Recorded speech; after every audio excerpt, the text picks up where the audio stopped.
Alright guys, so we're going to start 8.3, which is the unit circle. So let's just dive right into it.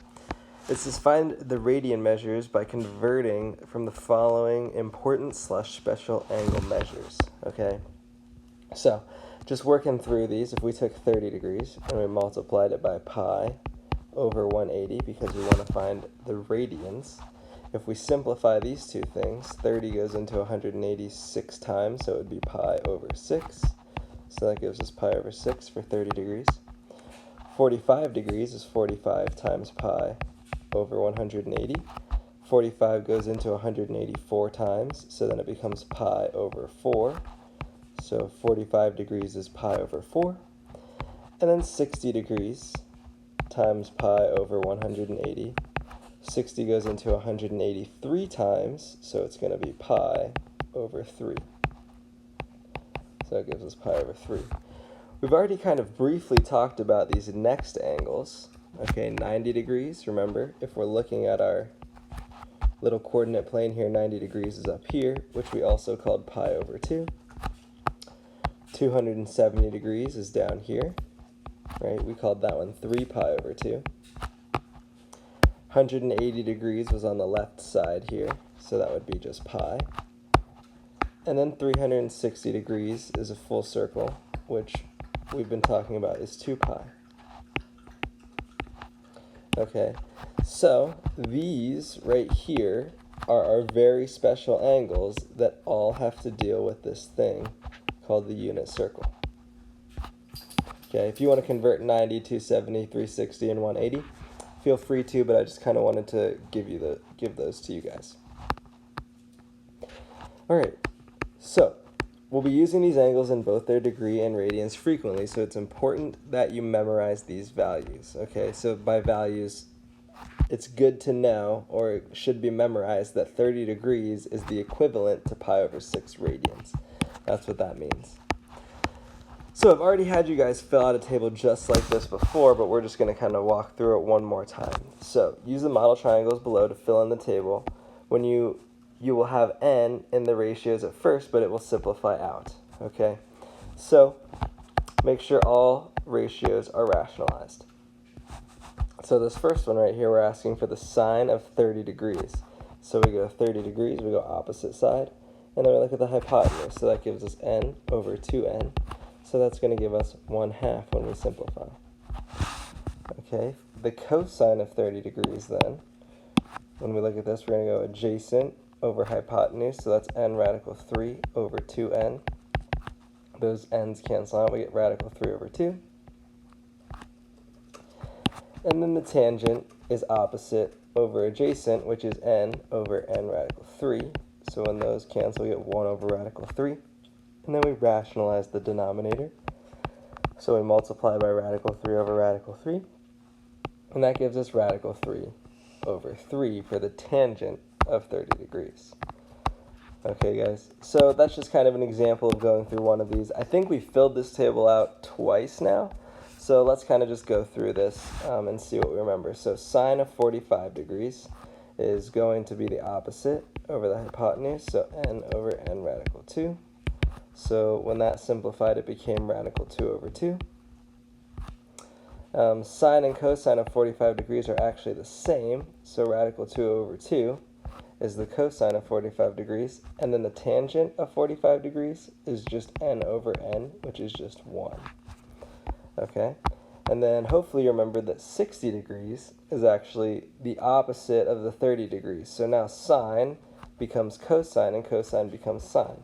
So we have radical 3 over 2 for the sine of 60 degrees, and then we have 1/2 for the cosine of 60 degrees, and then the tangent of 60 degrees is still radical 3, or not radical 3 over 3, sorry.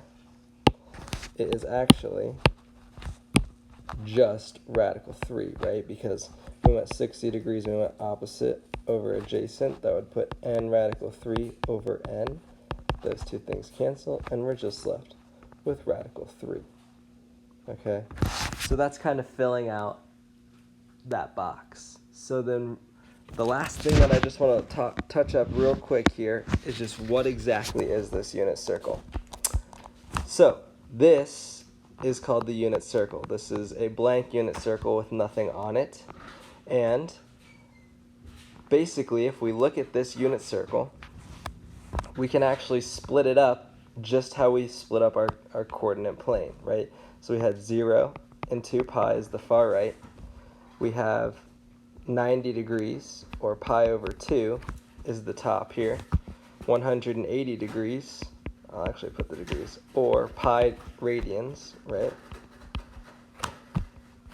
And then down here we have 270 degrees, or 3 pi over 2 radians. For the unit circle, guys, the radius of the unit circle is always 1, so that's something important to note. Radius of unit circle, always 1. Okay, so that means all of these lines going from the center of the circle out to the edge is a distance of 1. So then we would have 1 there, 1 right here, 1 right here, and 1 right there. Now, I just want to take a look at this very first quadrant right here, guys. So we're just going to go from 0 degrees to 90 degrees, okay? And we're just going to kind of fill in what's going on here. So if we take a look at this, this first angle measure is the smallest. Well, our angle measures that we get to choose from are 30 degrees, 60 degrees, or 45 degrees. This first angle, because it's the smallest, is our 30-degree angle. Okay, so what actually gets built here, if we look, is a special right triangle. It's a 30, 60, 90, 90 degrees is here, 30 degrees is given, so that means up here we have 60 degrees.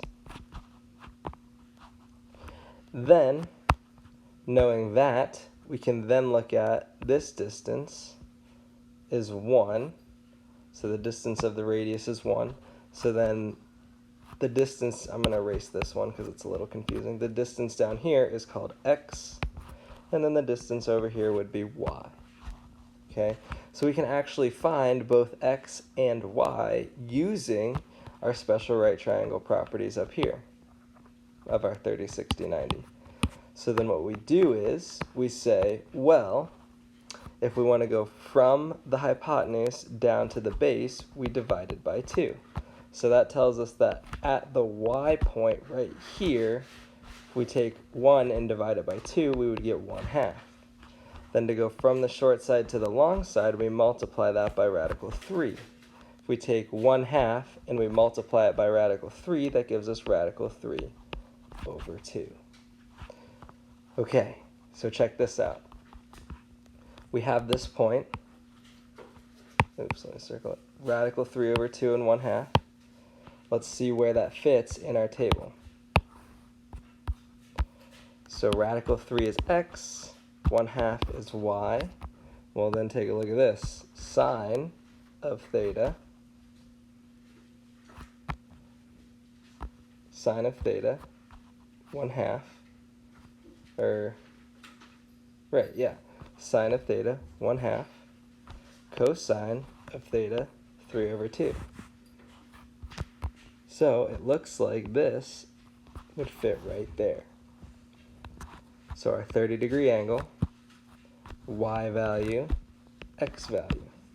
So this could be super confusing right now, but if you're looking at the connection I'm making, sine, also known as sine, if we went opposite, right? Opposite would be y, is always the y coordinate for this point right here if we're at 30 degrees. So then we're at 30 degrees. So that means the y value, or the sine value, is 1/2. Okay? So if you're not making that connection right now, that's totally okay. It's a connection that we will be talking about for a long time, over the next week or so. Okay, so let's come back down to this image that I have right here. Let's take a look at the next one. So this next one, we have another special right triangle. Let's make it a little bit thicker so you can see that.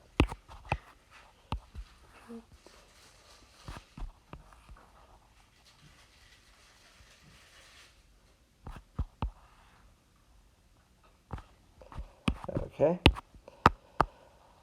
The next angle that we're looking at then, if we're going up a little bit more, a little bit bigger, oh my gosh, this is a little bit bigger than, why the heck does my Notability do that to me? It's a little bit bigger than 30 degrees, so that means it must be 45 degrees. So our next one is 45 degrees. Again, this is a special right triangle, so this will be 45 degrees up here. So, to go from hypotenuse down to short side, we divide by radical 2. That would make this side radical 2 over 2, and it would also make this bottom side radical 2 over 2. So then the point right here at the top of this triangle is radical 2 over 2, radical 2 over 2, because we go a distance down here of radical 2 over 2 in the x direction, and then we go a distance up of radical 2 over 2 in the y direction. So that's why this point is radical 2 over 2, comma, radical 2 over 2. All right, where does that one fit in? Well, again, if we look at 45 degrees, we say the x and y value is radical 2 over 2 and radical 2 over 2. Check this out. Sine of 45 degrees, cosine 45 degrees, x and y. So, again, sine shows up as our y value, cosine shows up as our x value. All right, and then the last one we want to look at is right here. It's a little bit bigger than 45 degrees, so it must be our 60-degree angle. So we're going to go up here, and then we draw this line straight down, and then we draw a line across, just right here. Let's make mine smaller. And then our angle is this angle right here, which is 60 degrees. Okay, let's erase this radical 2 over 2. Just get those out of the way. Knowing that that's 60 degrees, this up here would be 30 degrees. So then check this out. We have this triangle right here, just in a different orientation. So then the distance across down here, remember we always have to go to short side first. So to go from hypotenuse to short side, divide by 2 gives us 1/2. And then you multiply by radical 3, which would give us radical 3 over 2.